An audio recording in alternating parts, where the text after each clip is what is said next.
आज हम अपनी ऑनलाइन क्लास में राइटिंग टास्क 2 का जो टॉपिक करने वाले हैं वो है अग्री और डिसअग्री का। ठीक है, कल हमने आउटवे वाला डन किया था राजे। सो आज हम लोग करेंगे अग्री और डिसअग्री। राजे एक बात अपने माइंड में क्लियर रखना, अगर तो राइटिंग को डिफ़िकल्ट मानोगे तो डिफ़िकल्ट जाएगी। अगर जो जो स्टेप्स मैं बता रही हूँ अगर उसी को फॉलो करोगे तो डेफिनेटली आइल्स आराम से क्लियर हो सकती है।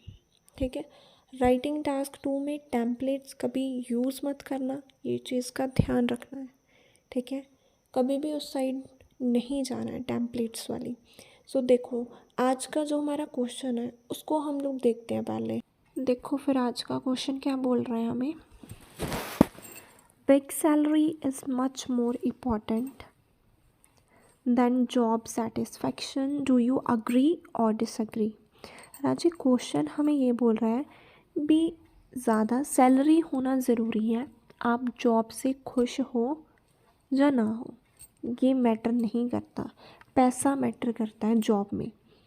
डू यू अग्री और डिसअग्री। अगर तो आप मानते हो भी नहीं सैलरी अच्छी होनी चाहिए, जॉब करके आपको खुशी मिल रही है नहीं मिल रही है ये मैटर नहीं करता, तो राजी आप अग्री हो। लेकिन राजे अगर आप बोल रहे हो कि सेटिस्फेक्शन ज़रूरी है मुझे, तो आप डिसअग्री साइड हो। आपके विषय राजे, जो मर्जी साइड जाओ। ठीक है, जो राजे आपको इजी लगे ना आपने वही साइड जाना है, जिसके आइडियाज़ आपके पास आए राजे वो साइड जाओ। ठीक है, ज़रूरी नहीं होता भी हर बार अग्री साइड ही जाना है, नो। जिसके आइडियाज़ आपके पास ज़्यादा है आपने उसी साइड जाना है। बहुत सारे स्टूडेंट ऐसे ही बोलते हैं भी हमेशा अग्री साइड ही जाना चाहिए, अगर हम डिसअग्री साइड जाएंगे तो एग्ज़ामिनर हमारे बैंड कट कर लेगा। कहाँ पे लिखा है ये सारी चीज़ें। आइल्स बहुत सिंपल है राजे। ठीक है, एक सिर्फ पढ़ने वाला चाहिए और एक पढ़ाने वाला चाहिए, एग्ज़ाम तो वैसे क्लियर हो जाएगा। ठीक है, एटलीस्ट क्वेश्चन को आपने 4-5 बार पढ़ना है ताकि हमें टास्क रिस्पॉन्स समझ में आए। ठीक है, टास्क रिस्पॉन्स समझ में आएगा तभी हमारा स्कोर है आएगा राइटिंग टास्क 2 में। ठीक है, तो सबसे पहले देखो मैंने इसको अपनी वर्डिंग से रिफ्रेज करना है।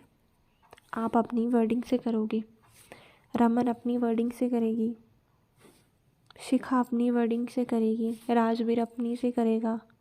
हर एक स्टूडेंट अपनी अपनी वोकैबुलरी यूज़ करके अपने अपने सेंटेंसेस यूज़ करके करेगा, गलत कोई भी नहीं होगा।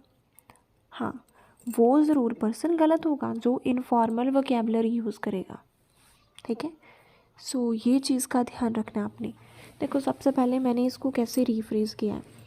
रीफ्रेज़ में हमने सिर्फ स्नानियम ही लिखने होते हैं। ठीक है, इंट्रोडक्शन किसकी बनती है, रीफ्रेज़ प्लस थीसिस लाइन की बनती है ना। तो देखो सबसे पहले हम रीफ्रेज़ ही देखते हैं भी कैसे किया मैंने। इट इज़ कंसीडर्ड दैट, ये बात मानी जाती है, it is more advantages to choose a job with high wage even if it does not appeal to you at all. हमें उस जॉब को चूज़ करना चाहिए जिससे हमें ज़्यादा पैसा मिल रहा है, चाहे वो आपको खुशी ना दे। अब क्वेश्चन भी यही बोल रहा था कि पैसे वाली जॉब को चूज़ करो, सेटिस्फैक्शन को तो भूल जाओ। तो मैंने भी वही चीज़ बोली है भी बंदे को क्या चूज़ करना चाहिए, हाई वेज वाली मीन्स हाई सैलरी वाली जॉब चूज़ करनी चाहिए, सेटिस्फैक्शन के ऊपर ध्यान नहीं देना चाहिए। ठीक है, अगर आप लोग इस क्वेश्चन को देखेंगे और जो मैंने रीफ्रेज किया है इसको देखेंगे तो दोनों का मीनिंग सेम है। मीनिंग में तो कोई राजी डिफरेंस नहीं है ना, सिर्फ स्नानियम डिफरेंट होंगे। ओके, अब राजी इसमें आती है थीसिस लाइन। थीसिस लाइन देखो ऐसे, डिसअग्री विद दिस स्टेटमेंट, मैं डिसअग्री हूँ, मेरे अकॉर्डिंग सेटिस्फेक्शन ज़रूरी है, बंदा खुश होना चाहिए काम करके, पैसा नहीं ज़रूरी। क्योंकि अब रीज़न भी बताना है ना कि मैं क्यों डिसअग्री हूँ, तो वो रीज़न देखो, क्योंकि अगर हम जॉब सेटिस्फेक्शन को इम्पोर्टेंस देंगे तो उससे हमें प्लेजर मिलेगा, खुशी मिलेगी और हमें मोटिवेशन मिलेगी कि हाँ तू काम कर। ऑब्वियसली बात है अगर आपका इंटरेस्ट है, ठीक है, तो आप उसमें अपना 100% दोगे और आपको खुशी भी मिलेगी। तो वही दोनों पॉइंट्स मैंने यहाँ पे लिखे हैं, ठीक है। रीज़न साथ में ज़रूर मेंशन करने हैं डियर, ठीक है राजी। अब देखो BP1 को शुरू करते हैं हम लोग। ऑल मैंने फर्स्ट ऑफ ऑल लिखा, आप टू कमेंट्स विद भी लिख सकते हो, कुछ भी लिख लो। Job satisfaction give peoples a sense of fulfilment that no money can guarantee. Job satisfaction से हमें खुशी मिलती है, लेकिन पैसे से नहीं मिलती। पैसे की कोई गारंटी नहीं है कि हाँ भी आपको खुशी मिलेगी। अब इसको एक्सप्लेन करना भी, जॉब सेटिस्फैक्शन से कैसे मिलती है खुशी। Even if person is earning a high salary, चाहे एक बंदा है वो बहुत अच्छी सैलरी अर्न कर रहा है but feel tensed and compromise, लेकिन हर टाइम टेंशन में घूम रहा है, कॉम्प्रोमाइज़ कर रहा है, then this person would not enjoy their life. Then वो अपनी लाइफ को कभी इन्जॉय नहीं कर पाएगा। ऑब्वियसली बात है, अगर पैसा है उसके पास, हर टाइम टेंशन में घूम रहा है, कॉम्प्रोमाइज़ कर रहा है, तो इन्जॉयमेंट ज़ीरो।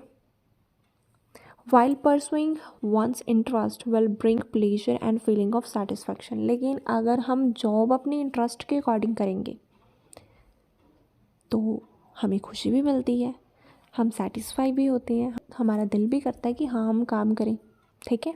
अब इसके रिगार्डिंग एग्जांपल देखो। For example numerous famous researcher, बहुत ज़्यादा जो फेमस रिसर्चर्स हैं, साइंटिस्ट हैं, made their career choices not because of appealing wages but because they were passionate about science. तो बहुत सारे जो साइंटिस्ट हैं ना, उन्होंने इस फील्ड को क्यों चूज़ किया, क्योंकि उनका इंटरेस्ट था, वो इंटरेस्ट थे साइंस में।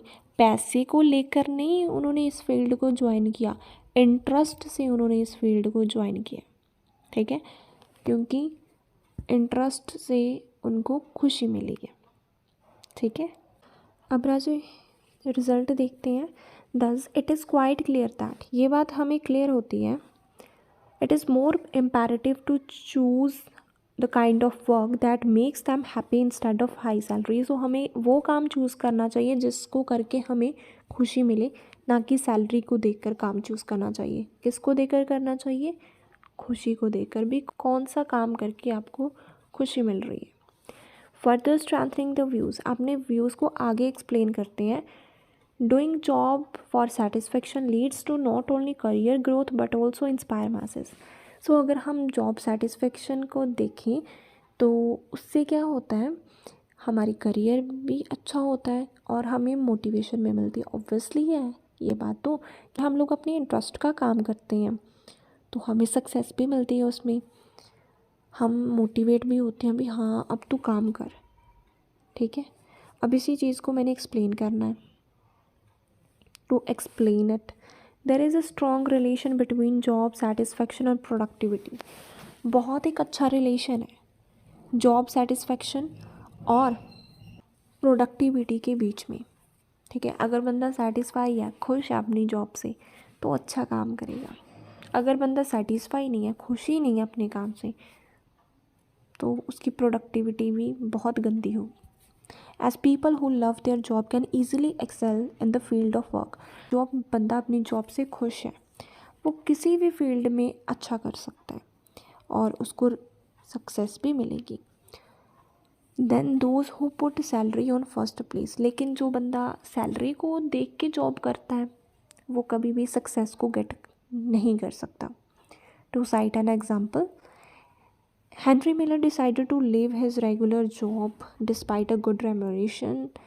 जो हेनरी मिलर था उसने अपनी जॉब को छोड़ दिया, इवन कि उसको बहुत अच्छा पैसा मिल रहा था उस जॉब में, लेकिन फिर भी उसने उस जॉब को छोड़ दिया क्योंकि वो राइटर बनना चाहता था। उसका इंटरेस्ट किस में था? राइटर बनने में था। सो उसने किसको प्रायोरिटी दी?